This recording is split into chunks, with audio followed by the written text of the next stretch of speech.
કોક ને એવી તકલીફ છે કે વ્યાજે લેવા પડતા છે, હું જાણું છું.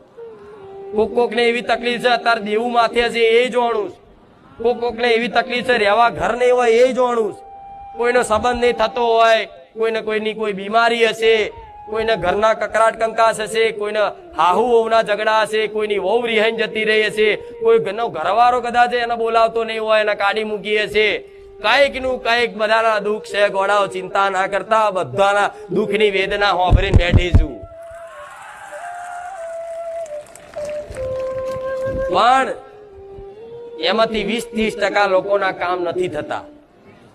આટલા લોકો આવતા હોય એમાંથી 30% લોકોના કામ નથી થતા. એનું કારણ શું છે કે એમનો અધૂરો વિશ્વાસ, અધૂરી ધીરજ. અહીં આવે તોથી જ 5 રવિવારમાં કઈક કામ કરાયેલો, માગો પાછો થઈને આવશે, દાદાગીરી કરશે, સેવકને કહે છે કે ભાઈ જવા દે હેડ, હું ઓળખાશ, મને કોણ છું, ફલાણું ઢેકણું ઓળખાણ કરીને આ કરીને ગમે તેમ ઘૂસ મારી ગમે તેમ 5 રવિવાર ભરવાના, 7 રવિવાર ભલે, 11 રવિવાર ભલે, પણ એક દાડો તે હરખું ટકીને મારી આ વાતો ના વાપરી હોય. અહીંયા આવ્યો હોય મોબાઈલ માં ચેડશે, અહીંયા આવ્યો હોય બાર મેરામ ભરશે, અહીંયા આવ્યો હોય જાત જાતના નાસ્તા કરશે. ભલે નાસ્તો કરો, ફરો હરો બધું, પણ થોડી વાત તો વાપરી લો.